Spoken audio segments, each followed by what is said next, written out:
อุทิศการตั้นน้ำตั้นดำไปหาปออุ้ยขุน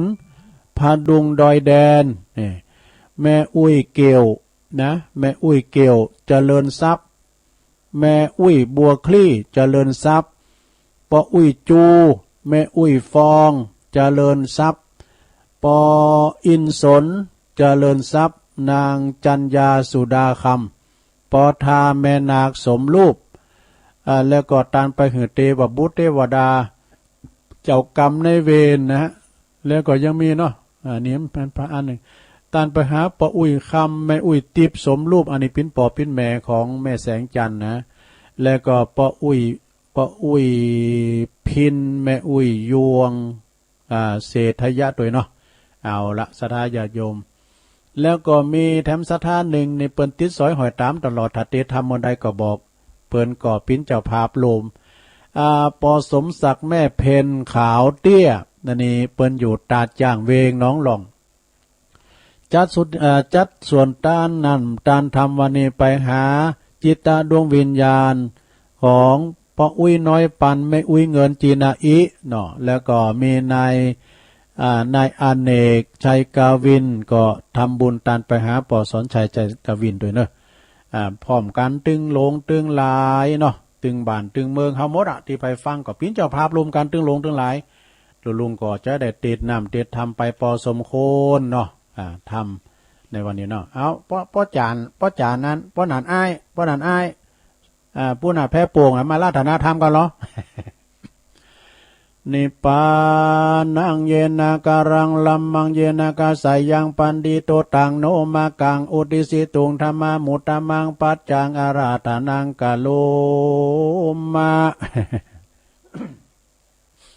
ตั้งใจฟังนะลงเนอะฟังไปก็รับไปเพราะว่าธรรมตุลุงเนี่ยมันเป็นธรรมก่อมรับขนาดตุลุงเตดนี่ก็จะรับในนี่เอาไว้นะโมตัสสะภะคะวะโตอะระหะโตสัมมาสัมพุทธัสสะอิมังธัมมาเตสานังสัทธาสวัตติยังวิหาลันโตอัลลัมบากะเทศิสาทะโวดุราสะปุริสาตั้งหลายตั้งหญิงใจหนุ่มเท่าอันปากันเข้ามาสู่สาทานเพื่อกาทำบุญทานหยาดน้ำอุติสะพร่ำบุญไปหายังผู้มอลานนามวยมอดขอเฮืนนาบุญอันนี้ไปลอดเร็ววายดังเราจะไขบอกเล่าตามดังนักปราชญ์เจ้าหากเทศนามาบาดนี้แหละนาศรัทธาอันว่าสัพพัญญูปาพุทธาเจ้าตนเป็นปิ่นเก่าติโลกาจารย์พงสามลานยังจอดอยู่ในยอดอารามอันเรื่องงามบ่อผ่อนอยู่นอกบ่อนเมืองสาวัตถีพระโมนีโตนผ่านแพ้วะก็ปราลบแล้วยังพรามอันมาทำฮือเป็นเหตุพระจึงเทศนายังกาถาอันนี้ว่ายังกินจาลมนากาตราตาจาตานามาชาลีดังนี้กิละดังได้ยินมายังมีพระมานาผู้หนึ่งใส่อยู่นอกเมืองใหญ่สาวัตถีไตปุรีเมืองกว้างมีชื่ออาณาเก่าอ้างว่าจานุโสนีเขาของมีนักโสด80 โกฏเป็นไม้มีใจอาภายแผ่กว้างโหมก่อสร้างตั้งตานเหือคือเหือพิขาหารใส่บาตรแก่เจ้าสินสะอาดบุญมากตานแก่คนยากเข็นใจยาคนยากไรอาณาถาตังยาติกาป พ่อแม่มิตรแก้วแก่สาหายอันจูที่ตายไปนานลาคาบกว่าเป็นพีอันเศรษฐีผู้ใหญ่มีใจไฟกันนิงหายังหมู่วงศาพี่น้องอ่านตายจากห้องเมืองคนก็มีหันแลนาเอตัมปันนารัตติงยังมีในคืนหนึ่งสายพรามผู้ใหญ่บุญหานอนใส่ยามะม้อยในพระศาสอยใส่สียามระไวยตรีคนลุ่งต้านพรามนะก็มากึดคงไปมากันเนงหาพระแผ่ยังพ่อแม่ญาติกาอันมรณาตายจากลาพรากเป็นผีพ้องก่อใดกาดตำดีไว้ก่อนเตี้ยงบ่อหอนถอยจากกันพรากนาตายไปย่อมจักใดไปเกิดจันฟ้าเลิศไปบนพ้องใดกาตามต้นบ่ดีเป็นมิจฉาทิฏฐิใจหยาบกาตามบาปเลือลายการว่าเขาตายมวยมั่งบาปอันเขาได้สร้างจักส่งอยู่เเมื่อสู่อาบายจักมีอันใดจะหมายช่วยกรรมเขาได้ลวงล้ำต่างผ่านเราตานไปหายังสัพพะสัตตาน้อยใหญ่จักรอดไข้สันได้หรือว่าตานไปหลายหลากหรือบุญนั่นหากสูญหายตานหาคนตายนั่นใส่เขาจักใดหรือจาพรานสั่งการในใจการอาทิตใส่เจงส่องไปตามจองโลกาต้านพรามก่อมาจ้าบอกกล่าวใครขานข่าวปั้นไม้คนยิงใจขาใจหาดอกไม้ดวงบานพร้อมตังปีขาหารเข้าน้ำวัตถุพร่ำปัจจัยแล้วก็ปากันไปมวลหมู่เข้าไปสู่วิหารที่พระทันลงยานย่างจอดก็ไวปรายอดพระตนยอด3 ตีแล้วก็มาถามพระมุนียอดสอยด้วยกรรมชื่นจ้อยเปียาว่าปันเตภกวากาแด่พระพุทธเจ้าผู้ข้าเนเล่าก็มาสังกาว่าสัพเพสัตตามวลหมู่อันตายไปสู่โลกนาจุมปูปาวงศากาตามบุญไปหาผู้มวยมอดบุญจักล้อสันใดหรือตานไปนั้นแล้วใดสูญเปล่าดอมได้บุญนั่นหายกว่าจอยขอพระยอดซอยบุญนาเตสนาเก่าแก่หายแก่สงสัยแด่เตออาตาโค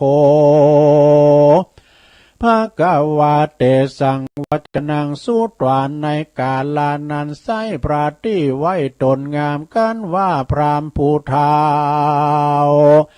มาต้านเหล่าปูชาพระสัทธาตนพองตนผ่านเปียวก็จึงไขข้าอุบแก้วเตสนาว่าดูลาพรามผู้ใหญ่มีใจใฝ่การเองหายังญาติกาพี่น้องอ่านตายจากห้องเมืองโคนบุญกุศลหลายแหล่อันพ่อแม่ญาติกาตันไปหาผู้ตายจากผ่านภายไปรอดบุญผู้มวยมอดมรณาจักต้องกาติกา3 สิ่งจึงอุดมยิ่งกุศลคือตานโตนอนนาวคือพระภิกขุเจ้าผู้มีเปลี่ยนกับตั้ง3 เณรใหญ่น้อยสินจองหอยบ่อนี้ตาแล้วก็มายินดีหลายแหล่อุติสะแผ่ไปหาผู้ตายการว่าผู้ตายบุญตั้งหลายก็จักใดไปลอดไปจูดจอดผ่านภาย กันว่าผู้ตายรู้แล้วใจก็มาผ่องแผ้วโมตานาบุญบ่อไก่กาหลีกลี่หายไปที่ต่างใดเที่ยงจักใดไปโยกย้ายออกจากค่ายที่ผ่านป่าล่ำมิยานล้ำเลิศจักใดไปเกิดจันฟ้าบุญแก่กาน้ำไปก็จากใดไปเกิดจันฟ้าเลิศเมืองสวรรค์นั่นแหละนาสัพเปเปตาอันว่าเปรตนามวนโมเมื่อยามเขาอยู่เมืองโคนะกันนะว่ากาตำตนบ่เดกายกรรมมีบ่จอบวจีกรรมด่าตอบล่วงร้ายมโนกรรมร้ายใจบาปบ่สุภาพตามธรรมนะบ่มีศีลจำกับโตกับตนบุญกุศลใหญ่บุญกุศลน้อยใหญ่บ่หอนใดกาดำเตียวตังดำจะใจายก็จักใดไปสู่สวยกรรมอยู่ตามมีกรรมเวรนี้เสียงขาดบุญกุศลจึงจักมาปาดตอดตามก็จักนำคืนสู่ยังที่อยู่สถานได้สำลานจื่นจอยบ่อตำก้อยเครื่องขีของใดมีม้วนหมู่อันมีอยู่โลกาคนโมรันนากลาบลากบ่อาจจักลากตัวยไปเว้นไว้แต่โมตานาไมหยาดน้ำการบุญเขามีมากล้ำลวงลายก็จักใดผ่านพายไปเกิดจันฟ้าเลิศไปบนหรือได้เอาตนไปสู่ที่อยู่เนลาปานนั่นแหละนาบัดนี้ต้านนาต่างลายก็ได้มาร่วมทำบุญอันมีเจ้าภาพเป็นเก้าเป็นประธานได้มาอันใดพร้อมตั้งวงวันวงสาพี่น้องมีเจตนาดีมากกว่างาป้ากันมาก่อสร้างตั้งบุญเพื่อจักอุทิศหนุนไปหาผู้ตายร้อนว่าใดหวังจิตใจอารมณ์อะไรไปบ่จ้างใดไปตกต้องวางจาตุละอาบายได้ทุกหลายไม่เอาขอภาลาบุญอันนี้เราไปยกพระยกย้ายพรากไปใดพ้นจากต่างที่ผ่านได้สุขสำลานล้ำเลิศป่าเกิดเมืองสวรรค์หรือภาลาบุญตันเตรียมตันผู้ตายมีมากได้ไปเสวยสุขอยู่ในภาคเมืองบนก็ขอบุญกุศลอันนี้แล้วไปเตื่อมเข้าจูนหนุนใดสุขปันปุ่นเลิศแล้วในเวียงแก้วเนลาปานบ่อยาจะแลนานนิติตาขียาอันเก่ายังทำอานิสงส์กระทำบุญไปหาผู้ล่วงลับรับขันก็บางโกมสมเรสเด็จแล้วเท่านี้ก่อนแลสาธุสาธุสาธุรับไปแล้วกันหลวงโอ้ทำก่อมป้อยาวสักต่อใดมเก่าก็ฟังกันไปเนาะสดาญาติโยมทั้งหลายเวลามีหลายอยู่นะสดาญาติโยมต่อไปตุลุงจะปันป้อนกันเนอะปันป้อนกันตึงหลวงตึงหลายก็หมายมีแม่แสงจันทร์สมรูปนางสาวภัทรวดีสุดาคำเปิ้นอยู่บ้านป่าข้าหมู่สี่ตำบลเชิงดอยอำเภอดอยสะเก็ดปุนะตำบลตันไปหาผู้ลงลับดับขันไปอันเมปออุ่ยขุนพระดุงดอยแดนแม่อุ้ยเกียวเจริญทรัพย์แม่อุ้ยบัวคลี่เจริญทรัพย์ปออุ้ยจูแม่อุ้ยฟองเจริญทรัพย์ปออินโสนเจริญทรัพย์นางจัญญาสุดาคำปอทาแม่นาคสมรูปแล้วก็ตานไปหาเจ้ากรรมในเวรเทวบุตรเทวดาปอเกิดแม่เกิดแล้วก็ยังอุทิศบุญกุศลไปหาปออุ้ยคำแม่อุ้ยติบตัวเด้อสมรูปแม่ปออุ้ยพินแม่อุ้ยยวง เศรษฐยะตัวเนาะอันนี้ก็เป็นครอบครัวของแม่แสงจันทร์สมรูปนะพร้อมกับหลานเนาะแล้วทำซัดห้องแฮมห้องซัดท่าหนึ่งไม้มีปอสมซักแม่เพนขาวเตี้ยเพลงน้องหล่องตาจ่างเนอะเปิดกอดตานทำอุทิศบุญกุศลไปหาอย่างจิตตาดวงวิญญาณของปออุ้ยน้อยปันแม่อุ้ยเงินจีนาอีแล้วก็มีนายอเนกชัยกวินกอดตานทำไปหาป่อสอนชัยใจกวินว่าพร้อมตึงลงตึงหลายพระยาตานาไปกอดเมตตานะผาตันนายเอาขอบุญกุศลนี่ไปหอดไปถึงไปตึงไปตันไปหอดเมื่อเจ้าขอปิ้นเขาง่ายไปหอดเมื่อควาย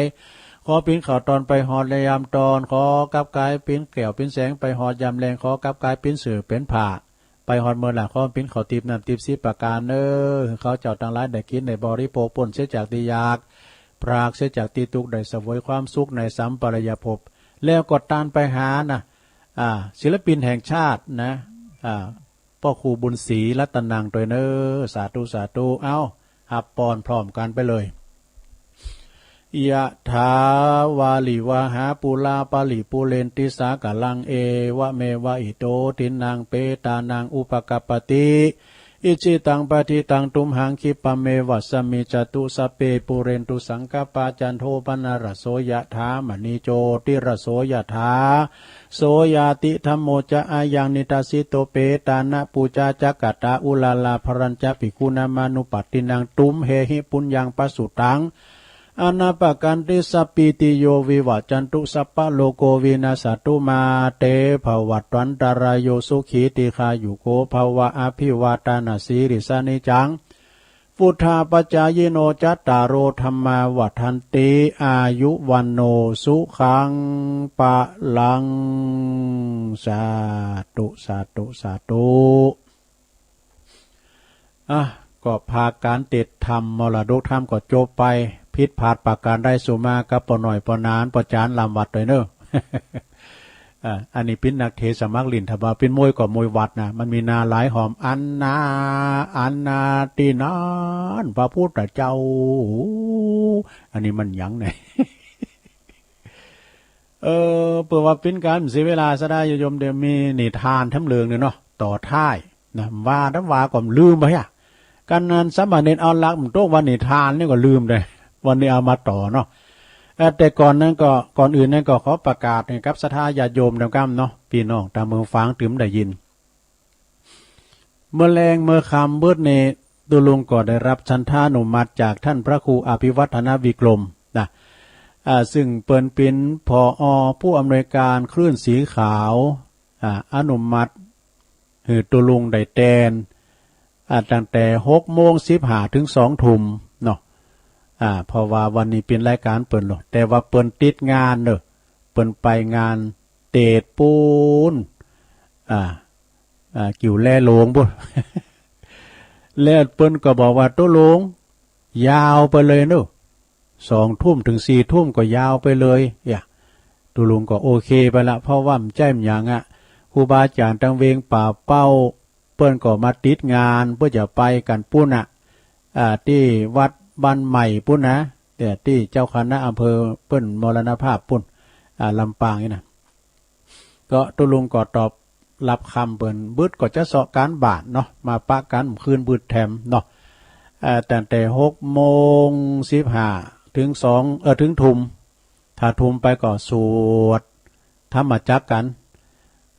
ทุ่มกึ่งก็มาปะกันแถมอันในช่วงแรกนะถ้าเป็นมวยก็มวยก่อนเวลากูเอกนะก็จะมีปุ่น2 ทุ่มถึง 4 ทุ่มก็ตุลุงก็จะทำการบ้านเนาะสอหาสรรหาหยังก็โอ้มึนๆไหนก็ขึ้นแมนมากรรมเนาะโอ้ดีใจเนอะเป็นบุญของตุลุงจะได้มาปบมาปะพี่น้องโอ้กันถาว่า2 ทุ่มไปเนี่ยมี10 เก่าสถานีปุ่นเจงแสนเจงไฮเมืองเป่าเมืองฟางโพดแผ่วๆพะเยาเจงไฮปุ่นเมืองแปรเมืองนานเมืองลี่ด้วยเนี่ยแม่แจ่มเขาอย่างเนาะโอ้อุปนักแล้วมันเต้นเนี่ยกันเดี๋ยวตุลุงจาก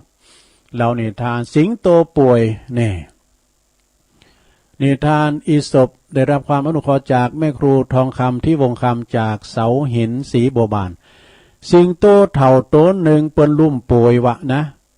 จึงได้นอนสมอยู่ในถ้ำอยู่ในแต่ในถ้ำคนเดียวตัวเดียวมัน โดยความที่ว่าสิงโตนั้นเปิ้นปิ้นเจ้าป่าก็จึงมีสัตว์ต่างๆสัตว์น้อยสัตว์ใหญ่มาเยี่ยมอยู่เสมอนะแต่ว่าห้อยตีนสัตว์เข้าไปบ่ว่ากระต่ายเก่งกวางหยังฟานหยังก็ตามไปก็หายหมดมีอะไรมีหอยออกมาว่ะสิงโตเฒ่าเจ้าเลนี่เป็นว่าเปิ้นแต่งเมยก็เปิ้นก็ลาไปมันได้มันก็เลยบอกกินสัตว์ที่เปิ้นมาเยี่ยมนะเป๋ย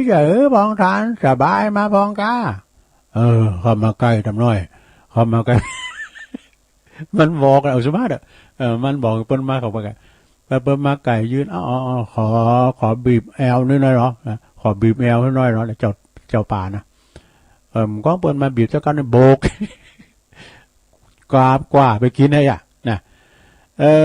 บรรดาสัตว์ต่างๆที่เข้าไปในธรรมที่ไปพอเจ้าสิงโตเฒ่าที่ป่วยนั้นกลายเป็นอาหารของเจ้าป่าไปทั้งหมดทั้งสิ้นดูเมื่อได้กินอาหารสิงโตแล้วก็สิงโตเฒ่าก็หายป่วยนะหายป่วยละแต่สิงโตเฒ่านั้นก็มันเป็นเจ้าเลเนาะเจ้าเลนักจึงใจวิธีแกงป่วยไปทั้งหมดแกงป่วยทั้งหมดนะรอเอาเหยื่อเข้ามาติดกับแล้วก็มันแต่มากินอยู่ในถ้ำนะก็เดี๋ยวมีหมาป่าตัวหนึ่งเฮ้ยหมาป่าตัวหนึ่งมันรักนะทานเปลี่ยนอย่างไรพองหายดีแล้วกาทานสิงโตเนี่ยหมาป่าตัวนี้มันหูดงหมาป่าตัวนี้มันตะโกนอยู่ในปากถ้ำเจ้ามาช่วยหน่อยเตออีปูมสบายเฮ้ยเจ้ามาป่ามาไก่อีปูหน่อยโอ้ยข้าจะตายแล้วโอ้เรามาบีบแอวอีปูก็มาเนี่ยเจ้าสิงโตนะเนี่ยเจ้าสิงโตเฒ่าเจ้าเลมันแกงไปรอหือเจ้ามันรอหืออันม้าเข้ามาในถ้ำนะแต่เจ้าม้าป่านี่มันจะธรรมดาเนี่ยมันสังเกตดูมันมาสังเกตว่ารอยเท้าสัตว์น้อยสัตว์ใหญ่เข้าไปต่างๆนี่นะมันเข้าไปนะมันมีกระหอยเข่าห้อยออกบ้านเมียมันเซตเดสโมเรเป็นอาหารของเจ้าป่าโมดเนี่ยมันก็เลยว่าเจ้าป่าเอ้ยเจ้านี่เท่าแล้วก็เจ้านี่เจ้าเลสัตว์เล็กสัตว์น้อยเข้าไปเนี่ยเจ้าก็ขินเปิ้นมดนะเผื่อว่ามันหูว่ามันมีคุณหูตันมีหมาหูตันมันก็มีความละอายว่ะทหารไปชาวป่าหมาป่ามันก็ไปบอกให้สัตว์อะไรไปเข้าไปในสุขให้ตายกะเหลือโควิดกว่านั้น โควิดยังนอนซมอยู่นะนี่อยู่ห้องพันสนามมันโอ้ไปมาไก่มันมันกินสูนะ โบกเดียวได้นะเรื่องนี้ก็จบลงไปลงเนี่ยเรื่องเสียนนะนี่ทานเรื่องนี้เปิ้นสอนหูว่าอย่าไว้วางใจคนพาลแม้ในยามที่เขาแซงเป็นหมดแซงเป็นหมดเขี้ยวหมดเล็บเนี่ยแต่งว่ามดเขี้ยวมดเล็บเนี่ยนะจบลงไปลงเอ้ยอันนี้ก็เป็นนิทานกล่อมโอ้วันนี้ก็มีธรรมะอย่างหลายแต่วันเนาะซะนะ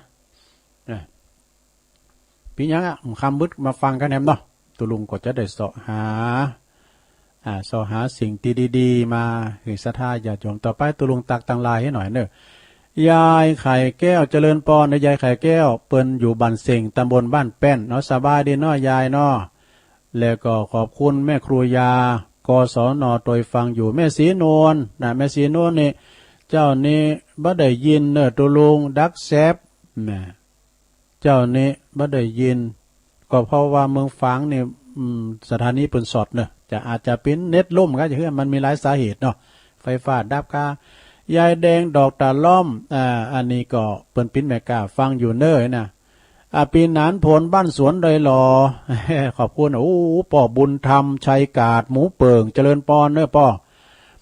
ไอ้บารมีวังใจชิดกราบไหวสาตุปียองสุดหล่อดุยพุทธมนต์ของกำเนี่ยกินข้าวลำเน้อกราบไหวสาครับตุปียองสุดหล่อไอ้บารมีวังใจชิดเนาะยันอสมกำลังฟังอยู่เน้อตุลุงไหวสาจับครับเนี่ยนะยายปันด้วยนะสาธุตัวลุงแม่เดือนเพ็ญทิมวางอยู่น้ำบ่อหลงน้องหาเด้อฟังอยู่เนอะตัวลุงให้กำลังใจแม่ครูเพลินพิษทิพลึกนะบ้านแป้นสาธุขอบคุณแม่ครูเนอะแม่ครูลาวันนี่เปิ้นโทรมาเด้อไอ้สุทธิสอนใจฟังอยู่ครับแม่วันดีก็ฟังอยู่ครับโอ้ปิ้นกำลังใจแม่วันดีด้วยเนอะ แม่แดงอัมพรอยู่แตนดอกไม้ฟังอยู่เนอตัวลุงเนี่ยแม่ฟองคำติ๊บแก้วอันนี้เปิ้นอยู่ปุ้นดอยสะเก็ดนะเมตตาบารมีธรรมอาจารย์ท่านพระครูณรงค์ไหวสานะครับเนอเจ้าหมู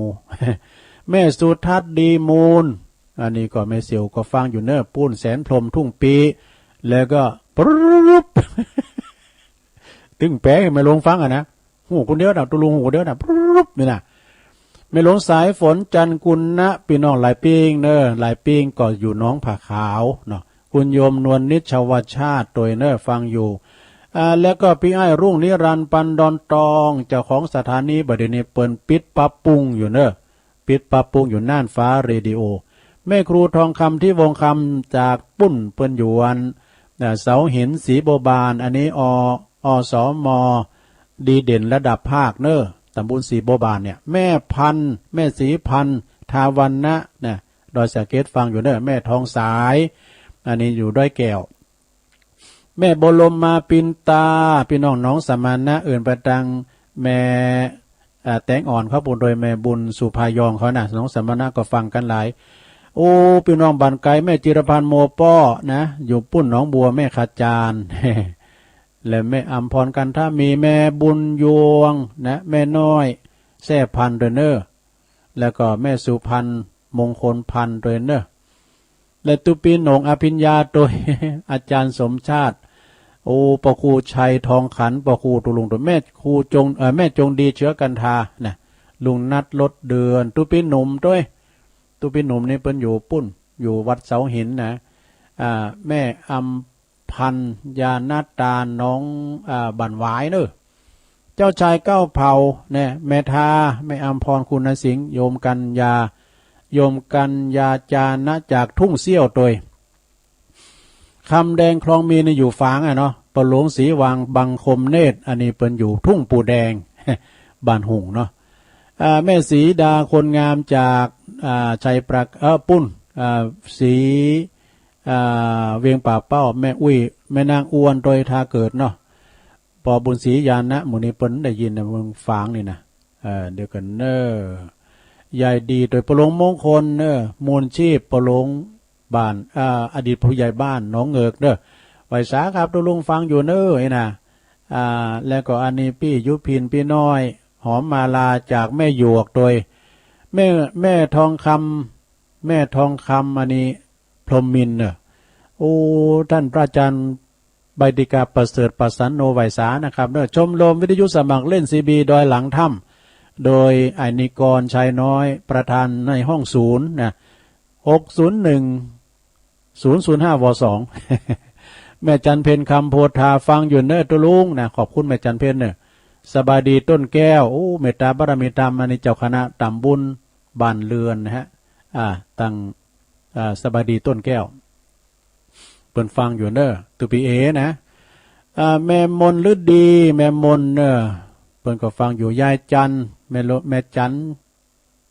นก็ฟังอยู่แม่จันนี่เรือนไสเนี่ยเปิ่นอยู่เวียงตาการเนออันนี้กองเสบียงอันยิ่งใหญ่เนาะแล้วก็มีร้านพัฒนันแซ่พันนี่ไม่ใช่แซ่ตั้งเนาะแซ่ตั้งพี่หนานศักดิ์ศรีสันปัดตองโคโศกเสียงทองแต่ตกงานอยู่ ฟังอยู่เนอตุลุง อันนี้จะหมู่เดียวกัน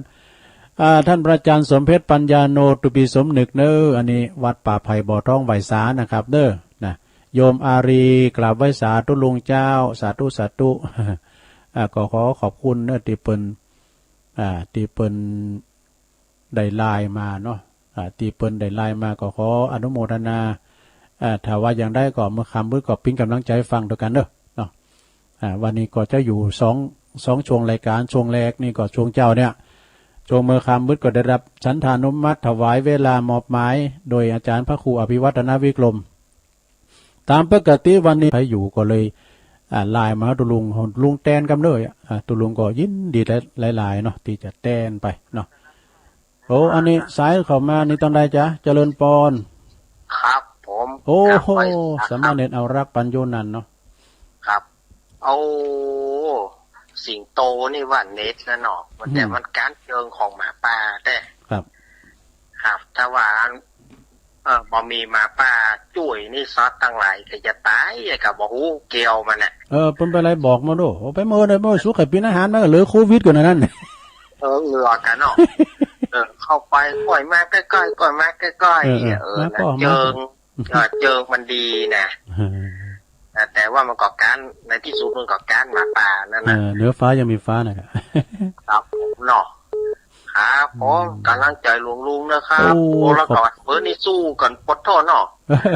จะได้ทำการบ้านปดโต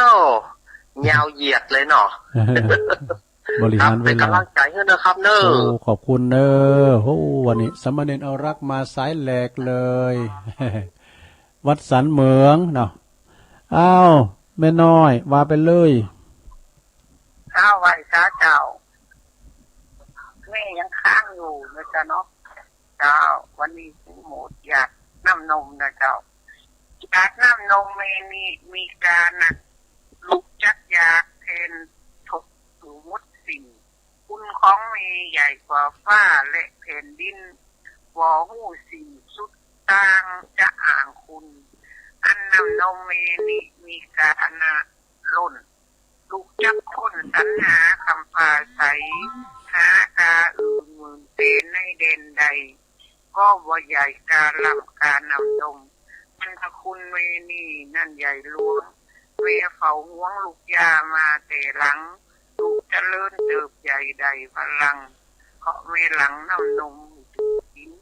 จากนำนมเมนานอันมีกาทุกจะหากำใดมาสั่งสรรอยากนำนมกามากมายคุณอนันต์ลูกทุกนั้นบ่ลืมบุญคุณมารดาเจ้าคำว่าไม่เห็นนะเจ้ามันถึงพระอรหันต์ของเฮานะเจ้าเนาะเจ้ากำยองวันละกำนะเจ้าวันนี้คำว่าบัดเต้นนะเจ้าเนาะแต่ว่าไม่ทันนะเจ้าก็ไม่ได้ยับกำตุลุงนะเจ้าวันนี้แล้วสาธุ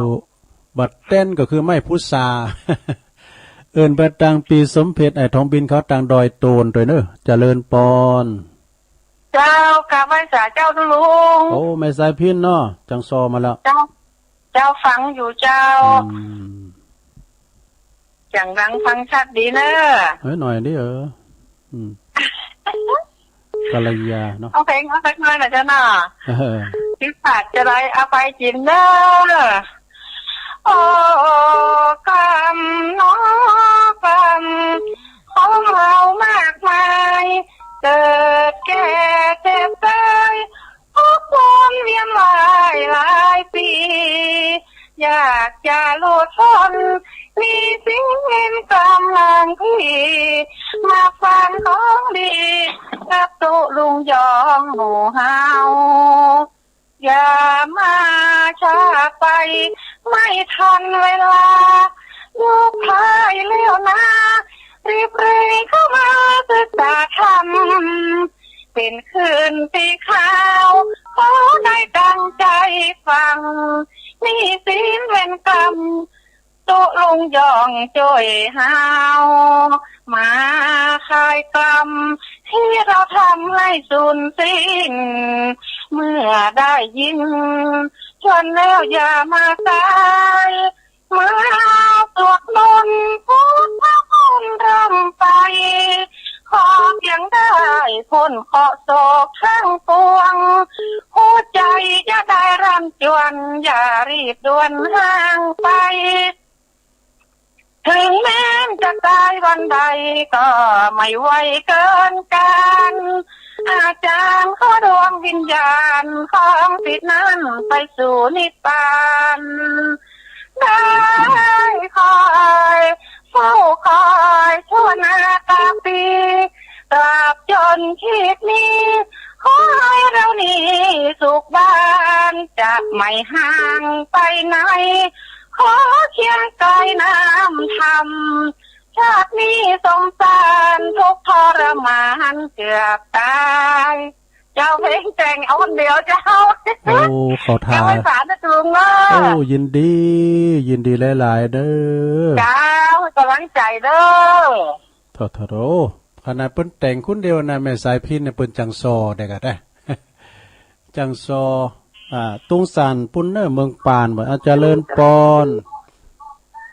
จากได้จากเจ้าตุลุง โอ้อันนี้พี่น้องแม่สีทอนเนาะ เจ้า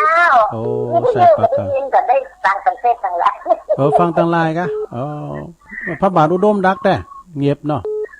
เจ้ามันก็ได้ยินเจ้า น่ากะ มันก็ถ้าจะเสียแค่นี้แต่อย่าง มันช็อตกะ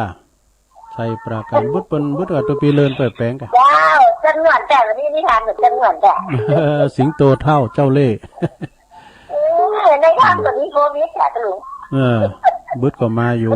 ขึ้นบุดถ้าว่าวิทยุดีก็ดีอยู่ เจ้า จัดตู้ ตั้งแต่เช้าเนี่ยกำลังใจ เจ เป็น ริ เจ้า ญปอนเจริญปอนเอิ้นประตังปีนั้นค่ำเด้อเด้อปลงสิงคำปูนเปิ้นอยู่ตุงโป่งนะปีนั้นสิงคำรถตู้ปลงเจริญปอน เจ้าแกไม่สาเจ้าตุลุงไม่สุกเกียวสิละความสิเตี้ยมันห้องละปุ่นเนอะฟังตุลุงต้องมาเพลงนะปวดท้องวันนี้เพลงยังม่วนไปเลยเจ้า เต็มอกเต็มใจไหว้พระนกธรรมยึงเข้าแบบใจเข้าแบบตุยตั้งแต่เช้าเนอะนี่แทนกันได้ยินแล้ว แม่ไม่น้อยเพิ่งก็เข้ามาแล้วแม่สายพินก็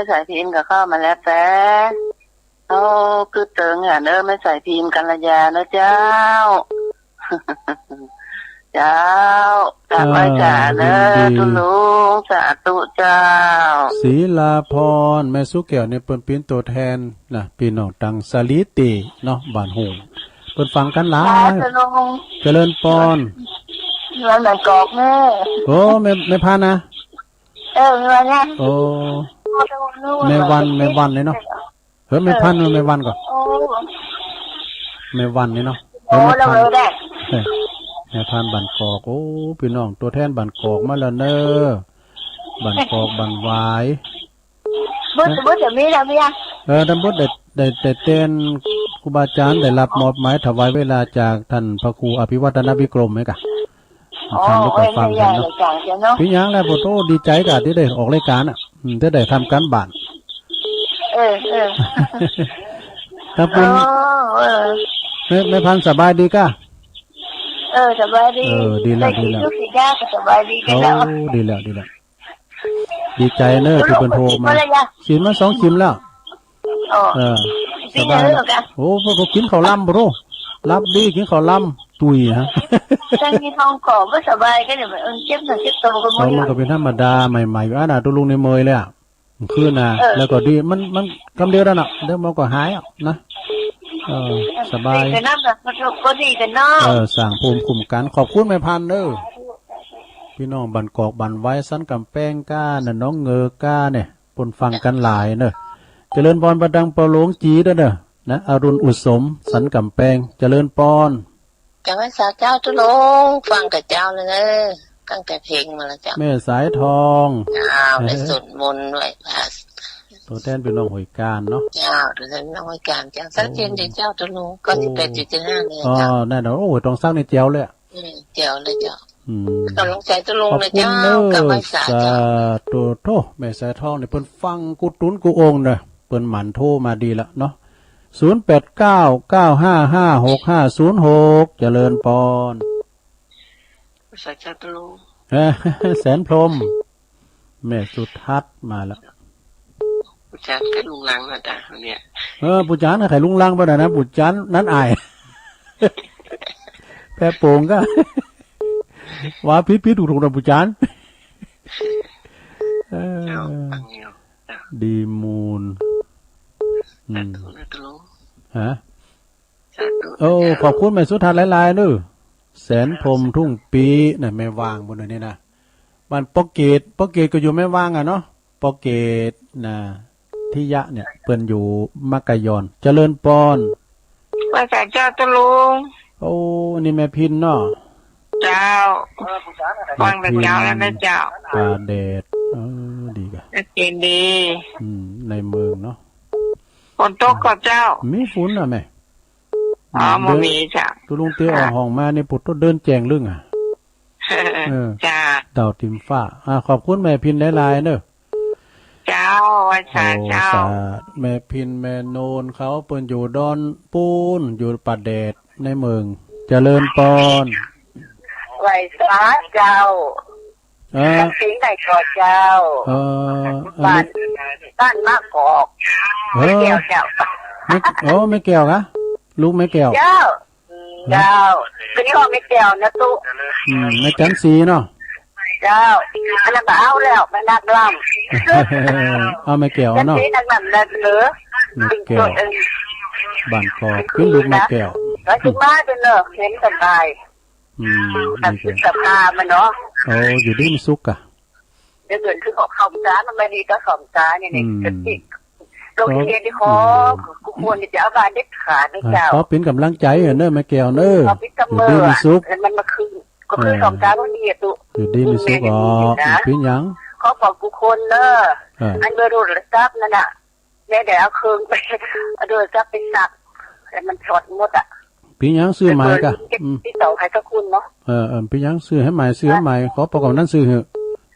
อันนี้หนักแบบปันแบบตัวตามอยู่นี่เลยเนี่ย แล้ว เขาโดนออกวัดก็ยากเนี่ย อยู่ดีมีสุขก่อนเนอะแม่แก้วเนอะแม่จันสี ปันก้อนเนี่ยก็นี่ของไม่เกี่ยวเนอะเจ้า แม่แก้วแม่แก้ว แม่แก้วลอดฟ้าเนาะแม่แก้วโอ้แม่เอ้ยชุติวงศ์ตัวเนอะเปิ้นส่งไลน์มานมัสการเจ้ายายพรยายพร แต่การยาว จำได้เปิดเพลงยายพรจ้ะครับคุณหมอค่ะร้องวัวแดงฟังเจ้าแล้วเนาะ ฟังทานยิ้ว โอ้ซื้อให้กาไว้เป็นหยังก่อนซื้อให้ เดี๋ยวนี้เสียภาษา โอ้ก็เสียไฟฟ้าได้ก็ซ้ำดีกะดีกันแล้วกะเสียไฟฟ้า ยิ้วแก่ภาษาอ่ะ ตื่นเจ้าแล้วกะ ฮะ ตื่นเจ้าแล้วเนาะโอ้โหมันขายดีแล้วห้องเพลงสักเพลงเหรอเนี่ยเลยพี่จ๋า เจ็ดนี่น้อยเดียว โอ้ จ๋า เป็นหยัง เอาฟังน้อยเดียวเอานะดื้อ หยังก่อนเนี่ยผม น้ นี่ อยน้อย มันหน่อยเนี่ยมันจะหน่อยสักกำแล้วเอาวาบอกเนาะไปเอามือเนอะเอาเลย เดี๋ยวมาอันนักกันนะ เอาเลย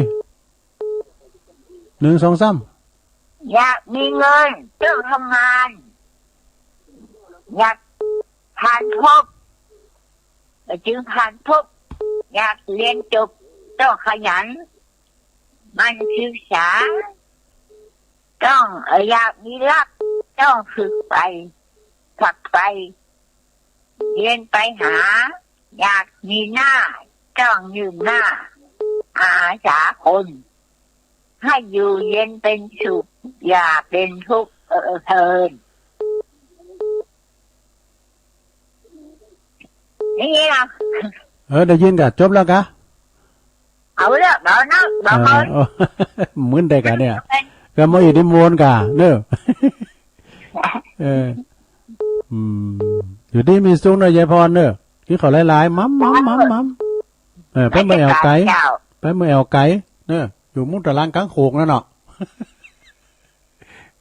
ซ้อนกันมองละอ่อนนี่นะสุมาเนี่ยยายพรเนอะเอาเข้ามาครับ0899555656เจริญปอนโอ้แม่เร็วมาแล้วพี่น้องโขงเป้าหมู่11เจ้าเดี๋ยวพอถนัดกันมาเจ้าที่สันติแล้วก็ยายคนนี่อู้รุดนี่ฮะเจ้าชัดเจนนี่เด้อรู้ดีกะโขงเป้าโขงเป้าเพิ่นฟังกันหลายยายอ้วนยายแม่โนนก็ฟังอยู่เนาะเจ้าฟังเจ้าจะรู้แม่วันก็ฟังแม่โบคลี่น้องตายเขาฟังกันไปขอบคุณเนอะแม่เร็วเนอะโอ้อันนี้เปิดหูนัดก็ฟังฟังกับพอถนัดเปิดลมโทรมาลังไม่เนาะเจ้าก็มาโทรแน่มาไอ้ใจเดี๋ยวบอกว่าต้องเกรงใจตุลุงสาธุปิ้นกันเองเนอะตุลุงเนี่ยมีกำห่อนกำหมายปิ้นกันเองเด้อโทรมาเติมต้องเกรงใจเวลาตุลุงลังหลายอยู่เนี่ยเจริญปอนภาษาเจ้าตุลุงนั่นคนยองคนลือฟังอยู่เนอะอุ้ยอิน ผู้อินฟังอยู่เนาะ เจ้า คุณ ฟัง ลือ ตุลุงวันนี้ตุลุงโต๊ะตลกดีเฮ้ย แต่พอง เป็ เด่ น นพ อา อง จารย์เป็นอาจารย์ก็เป็นวันนี้ตุลุงตลกฟังตุลุงม่วนสักวันหนึ่งตุลุงแม่วินจะไปหาตุลุงที่วัดแต่วันไรไปสาตุลุงอยู่นะ ไปมันขี้คายกันเนาะก่อนได้นะกะของมันขี้คายกันมา แล้วเอาไปส่งนะของเอาไปส่งของโควิดอ่ะ ดีแล้วพี่ยังคะแนนฟังนี่ก็ดีใจแล้วเนาะฟังไปโทรมา แต่น้อยก็แค่หาจะไปวัดอันตุลุเพราะว่าครูนั้นโดยนะวัดเราเองอ่ะไปสองวัดด้วยนะ พระครูวรธรรมนาถน้องเฮงเนาะ เจ้า ยินดีอิน ใจทุกคนแม่ฟังทุกเจ้าทุกคืนน่ะทุกคนทุกองเมื่อคืนนี่ลืมไปเลยไม่ได้ฟังกันจ้ะแล้วมันไม่ได้ยินนะเมื่อคืนเนี่ยทุกลุงแอมเบิร์ดก็มาอยู่แอมเบิร์ดก็มาฟังกันแถมเบิร์ดตุลุงแต่มาเตนท่านพระมหาเสาแก้วเจริญปอนไหวสาธุลู โอ้ติดรุ่นอะไร ติดลุด ปอบุญปันฮันเบิ่มเจ้าละเนี่ย เก่งเอา พี่ยังมาตื่นติดแล้วก็ดี เด่นนะมันเนี่ยวันนี้จักยาวแล้วนั่นเนาะวันนี้มันขึ้นบึ้ดเอามันอยู่กะบึ้ดนะไปรับมอบไม้ถวายเวลาจากท่านพระอาจารย์พระครูเฮาเนาะกำลังใจตัวเนี่ยขอบคุณหลายๆเนอะฟังตลอดอ่ะยามขึ้นแล้วเนี่ยน่ะเปิ้นก็เอาเทปใส่ก็เป็นดีจะได้เวลาเพราะว่าเมืองฝางเปิ้นช็อตเปิ้นก็เลยเอาเทปใส่พอขึ้นแล้วนี่หลวงพ่อได้ออกจากกรรมหลวงพ่อวัดน่ะบ่ทราบว่าเพราะว่าสถานีเปิ้นสดเนาะก็เลยเอาเทปใส่เจริญปอนมาจากครับโอ้ปฐนัดปฐนัดครับผมปลงวินอ่ะปลงวินเสียงเหมือนกันเนาะปลงวินตัดเห็นเนาะตัดเห็นดีสอบวันนี้นะวันนี้เป็นกิจกรรมเนาะไหวพระรับศีลเนี่ยกะครับสอบลุงเป็นกันเองไงน่ะเป็นกันเองน่ะเป็นกันเองเนี่ยมีคำหอนคำหายยังโทรมาเป็นกันเองลุงฟังอันสถานีอัน104เนี่ยเนาะครับ104นี่ไปไกลได้กะโอ้แรงนึงมาบ่ขึ้นแรงบึ้ดมาทำอยู่มาบึ้ดก็โทรมาเลยบึ้ดมาทำรอบบึ้ดจะประกาศเนาะบึ้ดได้ส่งกระแสเสียงบนเนื้อพะเยาเจียงไฮแปรนานบุญอ่ะบึ้ดในซ้ำทุก10 เก่าสถานีกันนะยินใจแล้วเนาะน่ะกะยินดีพอลงวินเด้อสาธุฮะผมเป็นอดีตผู้ใหญ่บ้านเนี่ยเป็นอันเดินฮะเป็นอดีตนะอดีตปลุงเนาะครับโอ้ก็ดีแล้วบทอดีตโปรแกรมนั้นพวกก็ยังฟังเนี่ยโปรแกรมนั้นสันติสุขชัยวงศ์เนาะป่ะครับพวกก็ฟังเขาก็ห้องปลุงน่ะห้องกำนันเนี่ยเด้อเป็นหยังน่ะลุงติ้มใจห้องเนาะก็อย่างเพิ่นซิกไปเขาก็ห้องนานน่ะเนาะขอบคุณฟ้าประธานเด้อส่งไลน์มาเนาะฟ้าประธานขอบคุณเด้อเจริญปอน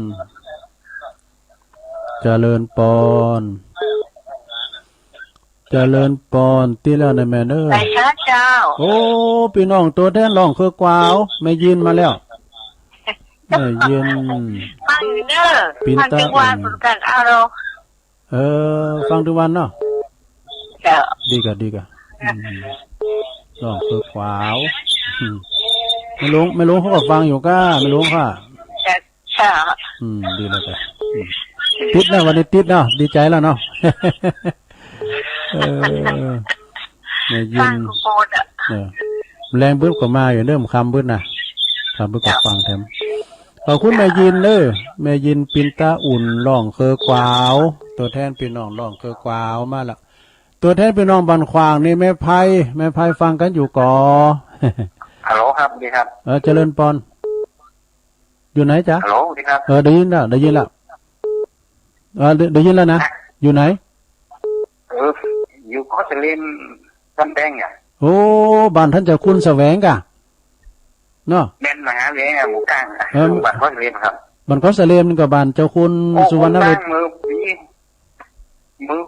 มือทุลุงอยู่เนี่ยอยู่วันดอสุติล่ะ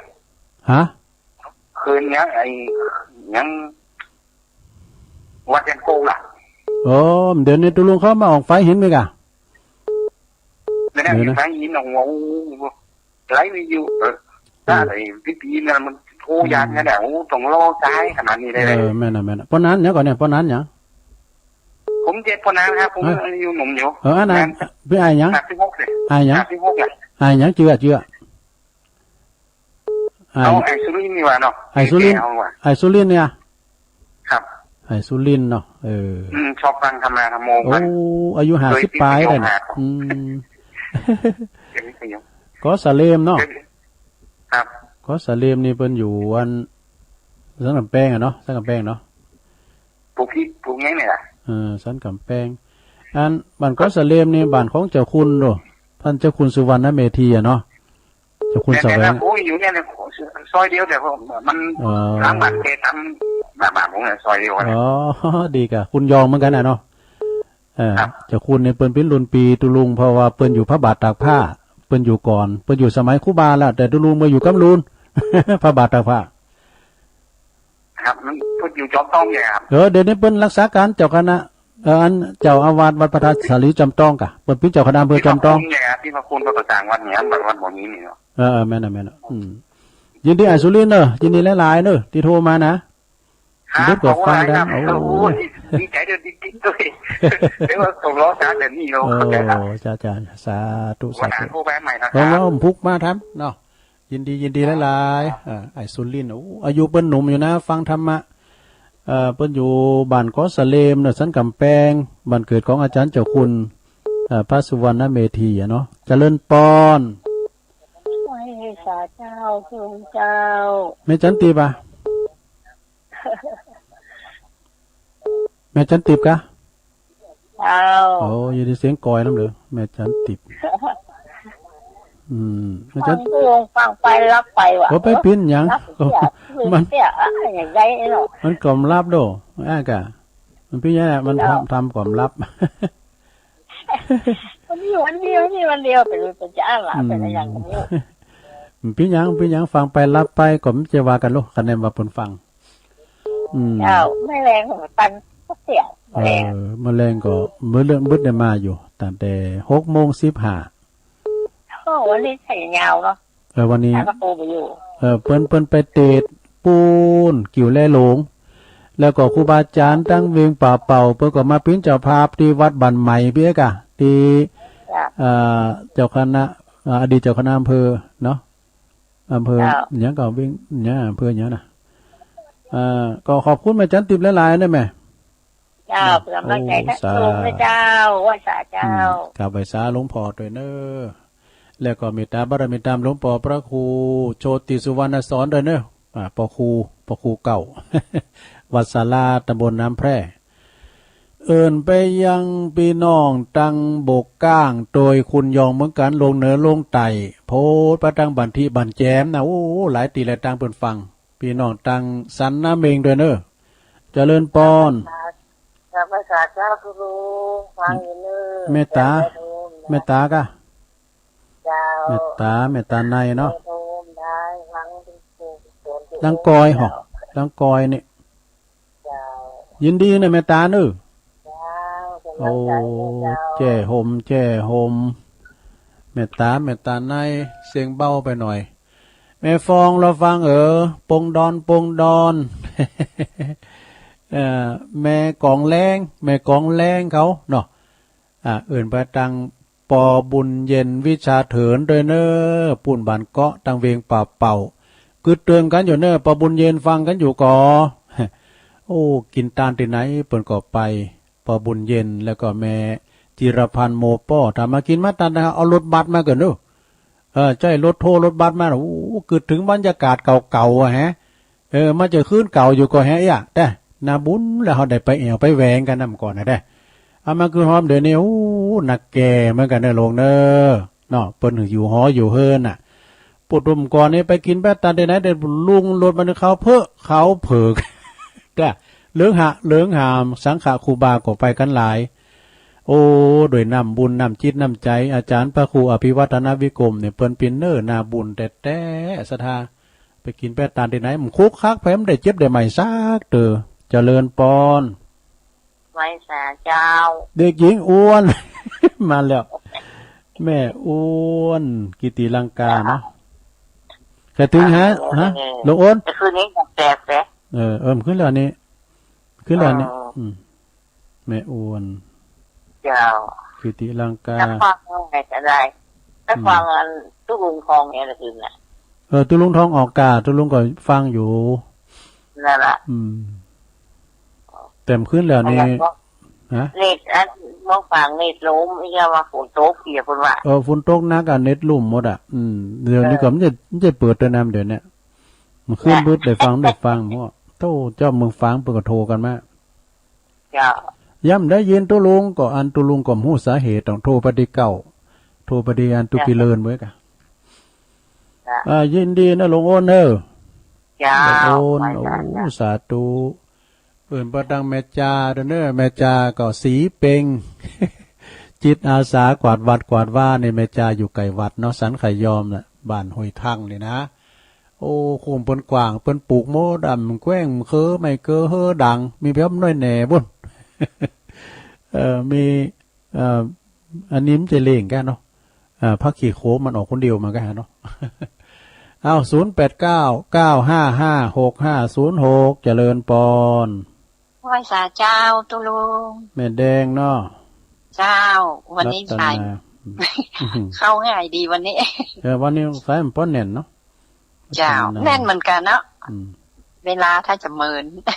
ปากคอยใต้เจ้าฟังอยู่เนอะขอบคุณแม่แดงเนอะเจ้าดอกตะล่อม สาธุแล้วก็บัดดังปีนั้นหลาเด้อฟังก็อยู่ปีนั้นหลาตังหลายแก้วเนาะตังพ่อสาอิ่งแม่สาครเขาเนาะแล้วก็แม่แดงนี่ขนมสิน โยมดีเจการเขาเนี่ยเนาะทุลุงก็ซุ่มฟังนะสถานีวัดหลายแก้วบัดดังปอดุลเขาปอดุลปาติคำปอสมคิดเขาแม่จำปีเขาแม่สายพินเขาเนี่ยอยู่ตั้งต่องไฟดอยแดนโพไปตั้งปูนไปตั้งบ้านนั้นน้องเจริญน้องปลาสวายปุ่นบุตรปุ่นก็ฟังกันหลายเนี่ยไปตั้งปอนันค่ำตัวเนี่ยปอนันค่ำปอจานโคโซกแล้วก็ไปตั้งตุลุงคำยองเนี่ยตุลุงคำยองแล้วก็อันไออุดมนี่เปิ้นนั้นเป็นอบตด้วยเนาะเป็นจานด้วยสู้บอกไรใบนะอันนี้น้องศูนย์เจริญปอนเจ้าสาธุเจ้าแม่น้อมเจ้าโอ้วันนี้นี่แม่นอนเลยแม่น้อมตาจ้าติดเลยเวียงน้องหล่องเนาะมันได้รอเวลาวันนี้วันนี้สายห่างเด้อวันนี้นะสายมันพอถีก็กับหัวง่อมซะหน่อยกะเลยโทรเสียดีแล้วขอบคุณแม่น้อมหลายๆเด้อเจ้าใส่บาตรโดยที่ไม่เจ้าแล้วเจ้าแต่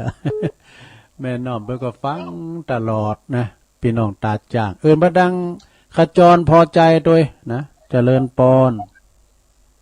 คำสายเนาะเจริญปอนไหวสาครับตุปีครับโอ้ลื่อหลงวันนี้มันซ้ายมันห่างก็เลยฟังมันแผ่วปลายเลย ฟังกับมือตุปีปั้นป้อนแล้วก็มันรับไปเต็กว่ามันก็ว่าสาสเต็กมันอยู่เพียมันรับฟังได้ยินเสียงรับยิบยกฟังมันที่อันนี้ก็เต็กโทรศัพท์อูตุปีว่ะก็โทรศัพท์มันเสียเต็กกับมันไปมันยิ่งเด็กมันตัวเด็กมันยังหื้อเนี่ยไหนเพื่อนรับอยู่อ่ะก็ได้ยินดีก็เสียงอูเนี่ยอุทยานดอกไม้ก็เปิดให้ฟังแล้วเหรออุทยานดอกไม้ใช่แกอันยังเหรอนั่นนี่เด็กกันเนาะหนักฟังกันหนักกันหลายเด็กอะแม่น่ะปลูกสาขาอาชีพแต่อาชีพเก่าไปเนาะอาชีพเก่าด้วยอาชีพเก่าตุลุงก็อาชีพเก่านะแล้วก็อันคุณอาชีพเดี๋ยวนี้สลามมันอาชีพเก่าในหมู่บกดินชินต่อเตวต่อรอไก่เนี่ยตีมวยต่อยรถเบาปีตีนังแห่งเนาะดูตีกองน้ำบกก่อสลาดูหน่อยน้ำทหารเก่าเนาะปึ่งเป็นศิลปินแต่กูครับลุงใจ หน่อยนะทหารเก่าของเขาเปิ้นหน่อยนะทหารเก่าของฟังเนาะอ๋อแม่นนะแต่พี่นานแดงปุ่นนั่นน่ะเตียนป่าหาพวกนันแดงหน่อยนั้นทหารเก่ายินดีนะไปสารเนี่ยทุกปีเนอมีกำลังใจนะครับสาธุโอ้ดีละเปิ้นมาแจมเปิ้นว่าสายมันห่างมาแจมให้หน่อยนึงไงเนาะพี่อ้ายจอมอยู่ละ2แผ่นดินปะเล่งโอ้เข้ามาใหม่เด้อตุลุงจะแยงมันนะเข้ามาใหม่10หาสายไม่ได้รับสายสุดท้ายเนาะบึดฟังกันทำเด้อเจริญปอนครับขอการแต่นั้นสายยันท่านเจ้าครับถวายกำลังใจด้วยสังฆเมตตาของท่านเจ้าสิครับที่ได้เห็นน้ำธรรมคำสอนในยามเจ้าได้สติเบิกบานดีอกดีใจนะครับท่านเจ้าท่านสายมันว่างก็จะโทรไปลำติดพอสายมันติดกันหน้าก็ได้ก็ดีใจด้วยญาติธรรมได้เปิ้นได้เข้าถึงธรรมะเนาะท่านเจ้าแม่น่ะได้กะครับก็อันก็ได้สาระแก่นสารหลายอย่างภูมิปัญญาของญาติธรรมแต่ละท่านแต่ละคนนะครับเปิดก็มีภูมิปัญญาของเปิดเนาะด้วยความมานะบากบั่นขันติธรรมท่านเจ้าได้ก้อนไกเอาธรรมะมาเป็นปฏิณกะคำสอนย้อมจิตย้อมใจดำเนินชีวิตนะท่านพระคุณเจ้าเท่าคนแก่ก็ได้ฟังน้ำฟังธรรมก็ดีอกดีใจโดยครับก็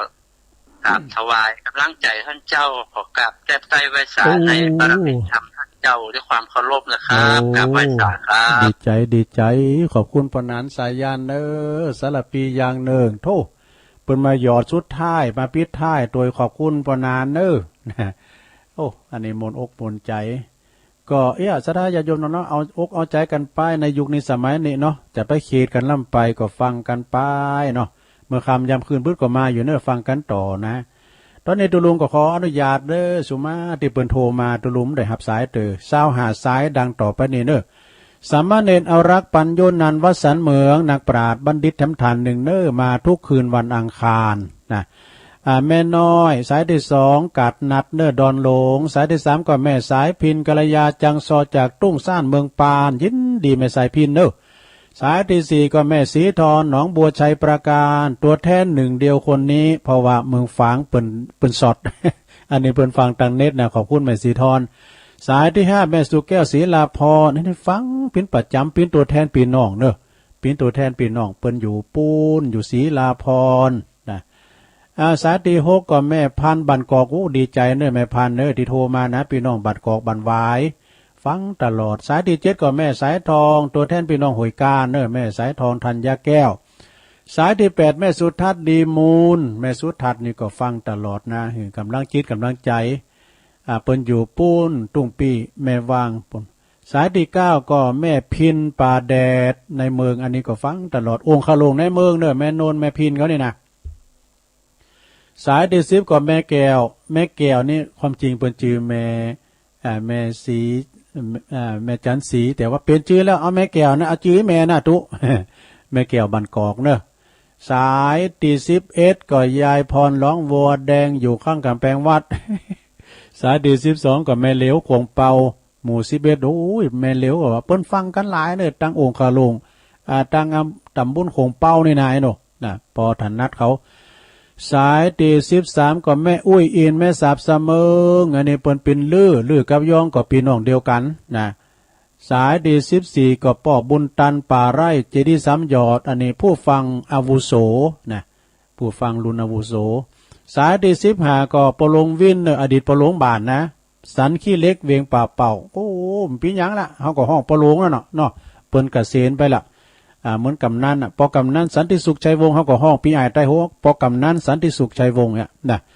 สายที่16แม่เย็นปินตาอุ่นตัวแทนพี่น้องร้องคือกวาวนะสายที่17ก็ไอสุลินปุตตุบอยู่กอสะเลมนะสันกำแพงเนี่ยเป็นบันเกิดของเมตตาบารมีธรรมพระเดชพระคุณท่านเจ้าคุณพระสุวรรณเมธีด็อกเตอร์เจ้าคณะอำเภอจอมทองแล้วก็รักษาการเจ้าวาดวัดพระธาตุเจ้าสลีจอมทองนักเทศฝีปากเอกเรียกว่านักเทศบรรยายสไตล์นักภาค สายที่20เมตตานายแจ้ห่มลำปางอันสายที่19ก็แม่จันติบเกตกาลาม สายที่20ก็แม่ตา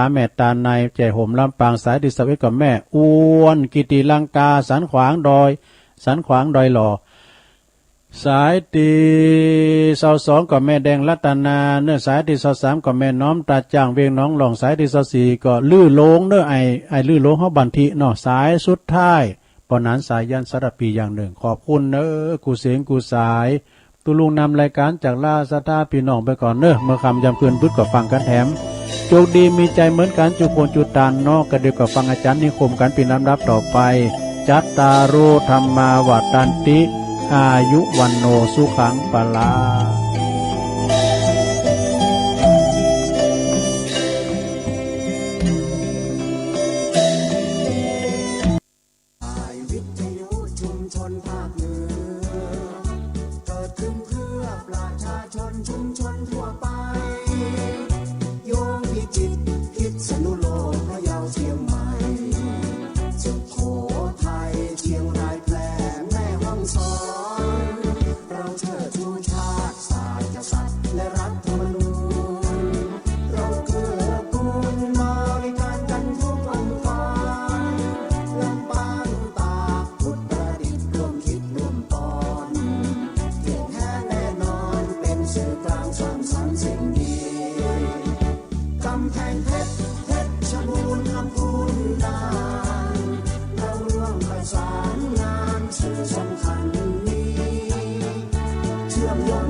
ลุก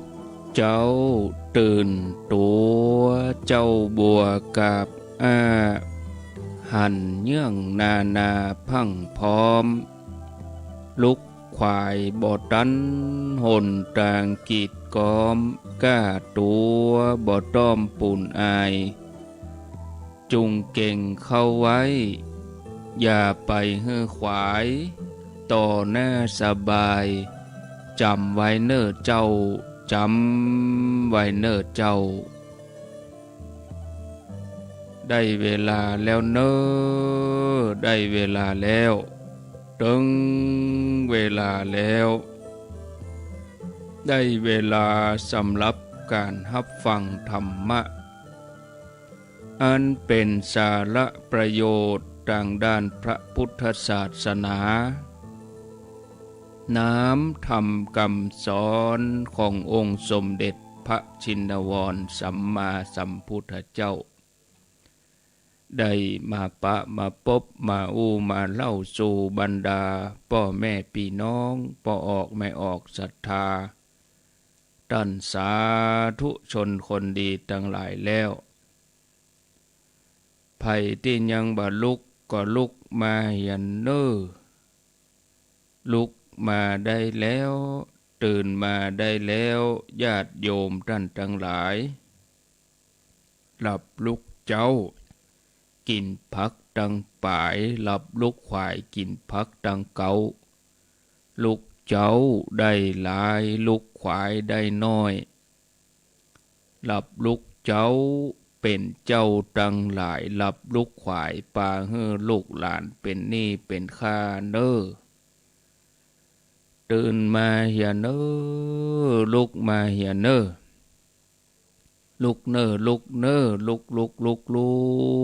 ตื่นตื่นได้แล้วลุกได้แล้วญาติโยมท่านทั้งหลายหลับลุกเจ้ากินผักดังป่ายหลับลุกขวายกินผักดังเกาลุกเจ้าได้หลายลุกขวายได้น้อยหลับลุกเจ้าเป็นเจ้าดังหลายหลับลุกขวายปาเฮือลูกหลานเป็นหนี้เป็นค่าเนอตื่นมาเหียเนอลุกมาเหียเนออรุณสวัสดิ์ธรรมะสวัสดีสวัสดียามเจ้าศรัทธาญาติโยมท่านผู้ฟังทั้งหลายยินดีต้อนรับทุกท่านเข้าสู่รุ่งอรุณวันใหม่ปะกันเจ้านี้เป็นเจ้าของวันเสาร์ที่21เดือนสิงหาคมพุทธศักราช2564วันนี้เป็นวันเดือน11เหนือขึ้น13ค่ำเดือน11เหนือขึ้น13ค่ำพร่ำว่าเป็นวันเสาร์วันพุธก็เป็นวันโกนวันห่อวันดาเสาร์3สิงหาก็เป็นวันเดือนเพ็ญวันเดือน11เพ็ญเข้าวัดสามาก็จะได้1 เดือนแล้วญาติโยมท่านทั้งหลายมาพบกับทุกท่านวันนี้เป็นรายการพิเศษต้องกราบขอบพระคุณเจ้าของรายการคือท่านพระอาจารย์นิคมท่านพระครูวัดจันทร์อำเภอกัลยาณิวัฒนาวันนี้ได้ขอเมตตาขอเวลาเปิ้น1 เจ้าเนื่องจากว่าเรื่องราวเล่าค้างไว้แต่ว่ามาเจ้าแล้วก็โดยภารกิจที่บ่สามารถที่จะมาดำเนินรายการได้ต่อเนื่องให้ญาติโยมได้ฟังอย่างแมลงบึดก็ช่วง6 โมงแรง18:10 เป็นต้นไปก็วันนี้วันเสาร์ความจริงแล้วอาตมาก็จะได้เข้ารายการทุกวันเสาร์วันอาทิตย์6:10 ถึง 2 ทุ่มที่ 94.5 แม่ขจารโมเดิร์นแล้วก็ที่ห้วยตองซักแห่งหลายสถานีบึดมาค่ำก็มีภารกิจก็นิมนต์ท่านชัยวัฒน์แตนแล้วก็วันนี้วันเสาร์2 ทุ่มถึง 4 ทุ่มความจริงแล้วก็จะเป็นรายการของท่านพระครูวัดห้องกูหรือว่าท่านพระครูปริยัติรัตนโชติแต่เนื่องจากว่าท่านก็ติดภารกิจเหมือนกันเกือบกู้ตนนะวันนี้นะตึงแมลงตึงเมื่อคืนก็เลยนิมนต์